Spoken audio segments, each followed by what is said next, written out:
नमस्ते दोस्तों, आप देख रहे हैं मेरा चैनल हार्टलैंड।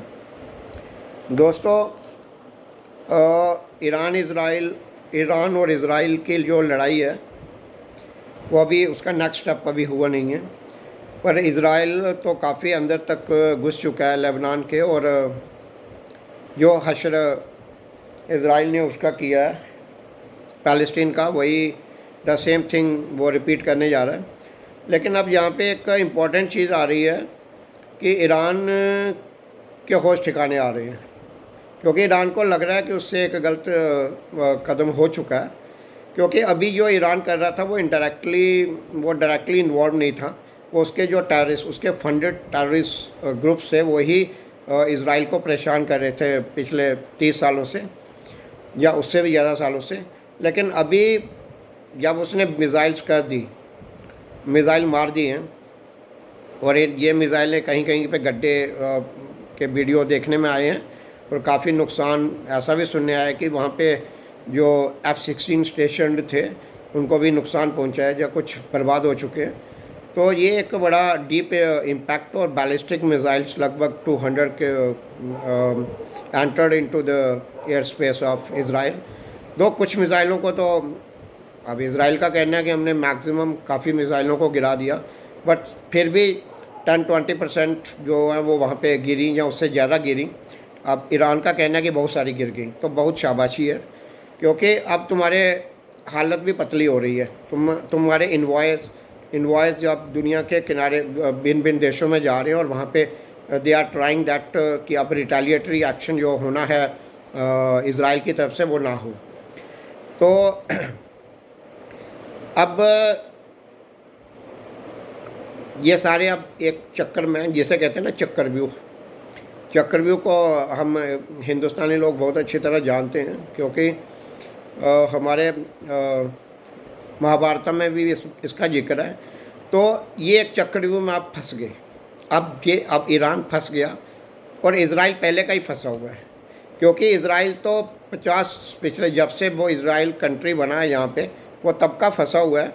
और अब ईरान फंस गया, क्योंकि अब ईरान की डायरेक्ट इन्वॉल्वमेंट प्रूव हो गई।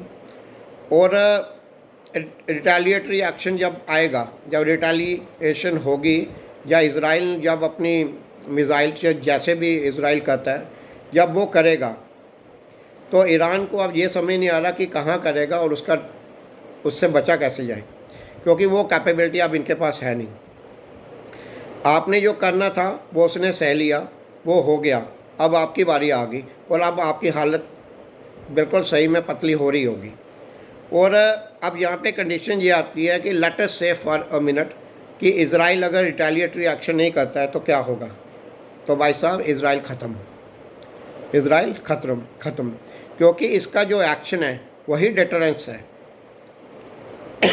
इतने हॉस्टाइल एटमॉस्फेयर में इज़राइल ने अपनी एग्जिस्टेंस को अभी तक बरकरार रखा हुआ है, तो ओनली बिकॉज उसका जो जवाब आता था, पहले तो वो करता नहीं है, लेकिन जब जवाब आता था तो जो डिटरेंस, वो जो जवाब देता था भाई, उसका सीधा सा ये स्ट्रैटेजी है कि भैया तुम लड़ाई शुरू मत करना, अगर करोगे ख़त्म हम करेंगे। तो वो ये करता हुए इसीलिए इन सबको बांध के रखा था, वरना ये उसको कुरेद के ना नाखूनों से कुरेद के ही ख़त्म कर देते। तो ऐसी चीज़ एक वहाँ पे थी। अब इज़राइल के लिए, अब ये अगर इज़राइल कहता है भाई ओके हम नहीं अटैक नहीं करते हैं, तो 5 साल में मैं ये प्रेडिक्ट करता हूँ कि अगर इज़राइल जवाब नहीं देता है ईरान को, तो इज़राइल अगले 5 साल में ख़त्म। क्यों?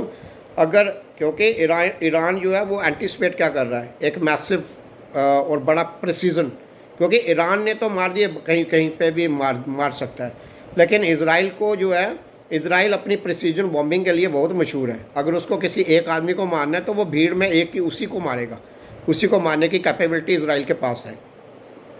अब what Iran is expecting, Iran ये एक्सपेक्ट कर रहा है, और जिस चीज़ से ईरान डर रहा है कि अब इसकी जो बॉम्बिंग होगी कहाँ होगी, वो जो प्रिसीजन बॉम्ब्स है वो कहाँ गिराएगा इज़राइल, इस चीज़ से डर रहा है। लेकिन वो उसका डर एक टाइम फ्रेम में है। अगर 1-2 महीने में इज़राइल ने नहीं किया तो ये अब शेर बन जाएगा।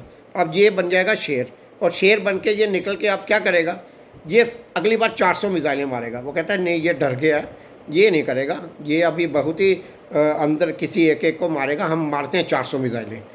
तो ये जो चीज़ है ना, ये इज़राइल के लिए ख़तरनाक है। और इज़राइल को पता है कि अभी हमने कुछ नहीं किया, जब इन सम डेज़ तो ये चीज़ होने वाली है। वो जो ईरान को या सबको रोक के रखने वाली जो चीज़ थी, वो यही, वो जो डेटरेंस अच्छी थी जो इज़राइल हासिल करता था, वो इसी तरह हासिल करता था कि they start A war and Israel उस वार को फिनिश करता है कि बेटा अब तू जहाँ मर्जी चले जा, हम तुमको किसी भी मान से निकाल के ना घसीट के घसीट के ना मारेंगे। तो ऐसा काम इज़राइल करता था।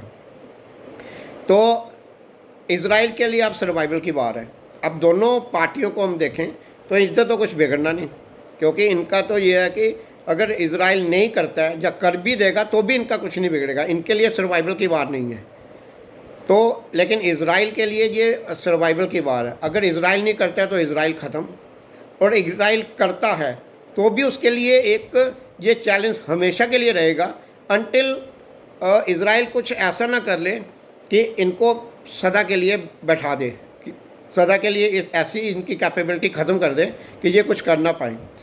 तो वो चीज़, और ये जो लड़ाई अब लग गई है, ये इतने कम समय में ख़त्म नहीं होगी।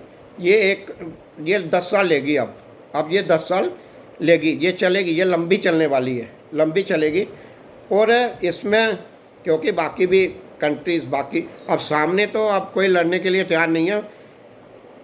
और रशिया इज़ इन्वॉल्व, रशिया तो आगे एक फ्रंट पे इन्वॉल्व है। यूक्रेन उसको थोड़ी थोड़ी डोज देता रहता है, और छोटा कंट्री है तो भी डोज दे रहा है। और चाइना को अपनी इकोनॉमी बहुत प्यारी है, और वो जो 2 नंबर जहाँ घटिया माल बनाता है, उसके लिए वर्ल्ड में ये मार्केट है सारी। अफ्रीका में बेचना है उसको, और इन कंट्रीज, ये इन्हीं कंट्री में बेच रहा है वो माल, जो जिसकी गारंटी कुछ नहीं है कि कितने दिन चलेगा। तो ये सारी चीज़ें हैं। चाइना ये लोग इंटेलिजेंट हैं। इन्होंने एक बिजनेस या कॉमर्स में या ट्रेड में या मैन्युफैक्चरिंग में इन्होंने एक बहुत आगे बढ़ चुके हैं। और ये अक्लमंद, ये खुद नहीं लड़ेंगे, तुमको लड़ाएंगे। तो लड़ो आप, तुमने आप लड़ना शुरू कर दिया। आप तुम कहते हो चाइना, किसी के लिए कोई लड़ता नहीं है। आज दुनिया की ऐसी स्थिति है, कोई किसी के लिए लड़ता नहीं है। सिर्फ तुम लड़ो, तुमको वो हथियार देगा लेकिन खुद नहीं आएगा। ना ही चाइना आएगा, ना रशिया आने वाला है, ना ही अमेरिका आने वाला है। आप पीछे से सपोर्ट ये करेंगे। अब यूक्रेन को क्या हुआ, रशिया ने यूक्रेन के साथ ले लिया, जो भी है चलो, लेकिन वहाँ पे रशिया की कुछ अंदर की बातें या मजबूरी रही होगी, वो समझ में आता है, क्योंकि यूक्रेन नेटो का एली बनने के लिए जा रहा था। तो अब बात यहाँ पे जब आ जाती है तो ये बात जो है लंबी चलने वाली है। क्योंकि एक पार्टी जो है वो अकेली है। हाँ, उसके फ्रेंड्स हैं दुनिया में, यूएसए इज सपोर्टिंग इट, वो सपोर्ट करेगा उनकी, क्योंकि यूएसए की जो टोटल नेवी है वो वहाँ पे आके इज़राइल के साथ जो समुद्र है वहाँ पे आके बैठी हुई है, दोनों तरफ बैठी हुई है। तो ये एक स्थिति बड़ी टफ है वहाँ पे। और इज़राइल को, और इसमें एक ही ये पॉइंट है कि इज़राइल को लड़ना पड़ेगा अपनी सर्वाइवल के लिए। अगर इज़राइल नहीं लड़ता है या कभी भी ये पैर खींच लेता है अपने पीछे इस जंग से कि जंग किस डायरेक्शन में चला जाए, आउट ऑफ द हैंड ना चली जाए चीज़ें, तो सबसे ब्यूटीफुल, सबसे जो इम्पोर्टेंट चीज़ ये होती है कि लड़ाई तो हो लेकिन लड़ाई हाथों से बाहर ना निकल जाए। ये लड़ाई का एक वॉर मैनेजमेंट एक इस तरह से होती है। और यहाँ पे चीज़ें हाथ से बाहर निकल सकती हैं, कभी भी निकल सकती हैं। और लेकिन इज़राइल के अब, क्योंकि जो दूसरी पार्टी ईरान एंड ब्रदर्स, वो क्या करने वाले हैं, उनको इस चीज़ की कोई परवाह नहीं है कि हाथ से निकले कि नहीं निकले, क्योंकि उनके हाथ में कुछ है ही नहीं, उनके हाथ में कुछ है ही नहीं। और बाहर निकलेगी भी तो ईरान के पास न्यूक्लियर वेपन्स हैं, और उनको इस चीज़ की परवाह नहीं है। उनको दे आर रोग, मतलब दिमाग या सोचने की वो शक्ति उनमें है नहीं। अगर होती तो ये 200 मिसाइल नहीं मारता, ये इसको ब्लीड करते रहना चाहिए था। पर जिसने 200 मिज़ाइल मार के वो चीज़ इसने अपनी थिंकिंग का जो दिवाला निकला हुआ है ना वो दिखाया। तो अब इन्वॉल्वमेंट हो गया, अब डर भी रहा है अंदर से। तो अब इज़राइल के लिए कोई ऑप्शन नहीं है, क्योंकि वो अगर नहीं लड़ता है तो वो फिनिश है, उसको लड़ना ही पड़ेगा। और साथ में सारी जो स्ट्रैटेजी और इसमें जो सारा थिंकिंग है वो इज़राइल को करना है। क्यों? इज़राइल को ये भी देखना है कि ये हाथ इसको कितना करना है, इसको कहाँ तक लेके जाना है और किस समय तक कहाँ तक लेके जाना है और कैसे इन स्टेप्स इस चीज़ को ख़त्म करना है या इसका सोल्यूशन निकालना है और इसको एंड एक फेवरेबल एंड देना है। तो वो सारी थिंकिंग इज़राइल ने करनी है। इनका काम रहेगा जब तक इनकी दूसरी टीम की जब तक टांगें ना टूट जाएं तब तक वो परेशान करते रहेंगे। और इज़राइल को ये देखना है कि वो उनको इज़राइल को परेशान ना करे उस स्थिति तक मैं कितनी जल्दी और किस टाइम फ्रेम में लेके आता है। तो सारी थिंकिंग जो है वो इज़राइल के पार्ट को करनी है, नाट कि उनको करनी है। और इज़राइल ये थिंकिंग कर भी रहा है। इसलिए उसको इस वार में दुश्मन को मतलब वार को मैनेज करना है और वार को लेके जाना है कि आपका दुश्मन कहाँ तक जाएगा, ये आपने डिसाइड करना है, ये इज़राइल को डिसाइड करना है। अदरवाइज़ ये वार हाथ से निकल जाएगी। तो दोस्तों, इज़राइल के लिए सर्वाइवल की लड़ाई है और दूसरी टीम के लिए सर्वाइवल का कोई ख़तरा नहीं है, उनको तो बस लड़ना है। अगर लेट्स से कि अगर इज़राइल ख़त्म हो जाता है then to they are happy, और अगर इज़राइल ख़त्म नहीं होता है तो भी इनका सर्वाइवल को कुछ होने वाला नहीं है।